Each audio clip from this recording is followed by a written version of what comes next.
आंकड़ों के साथ बता सकता हूं।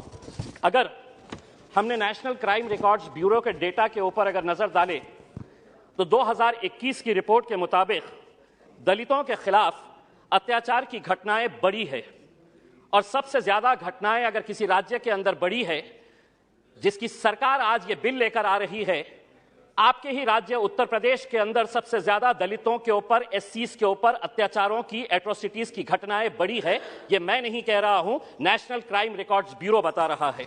जिस शेड्यूल ट्राइब्स के अंदर और ज्यादा कम्युनिटीज को आप ऐड कर रहे हैं, उनके खिलाफ कैसे अत्याचार की घटनाएं बढ़ रही है, ये नेशनल क्राइम रिकॉर्ड्स ब्यूरो दोबारा आपको बताता है।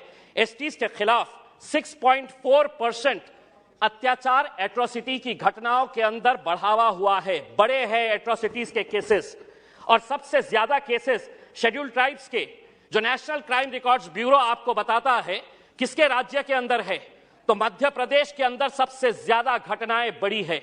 कितनी घटनाएं हैं? पूरे देश के अगर हम शेड्यूल ट्राइब्स की अगर हम बात करते हैं तो महज मध्य प्रदेश के अंदर 29.8% घटनाएं, एट्रोसिटीज अगेंस्ट शेड्यूल ट्राइब्स, ये मध्य प्रदेश के अंदर है। दूसरे नंबर के ऊपर आता है राजस्थान, जिसके अंदर 24% शेड्यूल ट्राइब्स के खिलाफ घटनाएं बढ़ी है।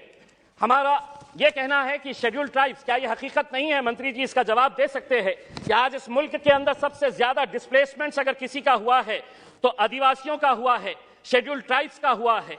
सिर्फ महज आप शेड्यूल ट्राइब्स की कम्युनिटी को बढ़ाकर ऐसा इंसाफ उनके साथ कर रहे हैं, ये दिखाइए नहीं। हकीकत यह है कि इनके साथ सबसे ज्यादा नाइंसाफियां हुई है। यूडीआईएससी की रिपोर्ट 2021-22 के तहत एससीज और एसटीज और मुसलमानों के बारे में बताती है कि एससीज का टोटल एनरोलमेंट जो प्राइमरी से हायर सेकेंडरी तक जाता है वो 9.73%, मुसलमानों का एनरोलमेंट होता है 14%, लेकिन एनएसएसओ की रिपोर्ट के हिसाब से 12.8% ड्रॉप आउट जो है, वो टोटल एनरोलमेंट अगर जो होता है उसका 12.8% ड्रॉप आउट हो जाता है, जिसमें से 18.2% प्राइमरी लेवल के ऊपर ड्रॉप आउट हो जाते हैं एससीज के, जिसमें से 17.2% मिडिल लेवल के ऊपर के जितने भी है, 17.2% ये मिडिल लेवल के ऊपर ड्रॉप आउट हो जाते हैं। और उसमें मुसलमानों का ड्रॉप आउट परसेंटेज कितना है? तो 15.7% है। अध्यक्ष महोदय, मैं अभी हमारे राष्ट्रवादी कांग्रेस के हमारे सहयोगी अभी भाषण दे रहे थे और उन्होंने मराठी के अंदर बड़ा जोर देकर यह कहा है कि धनगरों को मिलना चाहिए, मराठा समाज को मिलना चाहिए।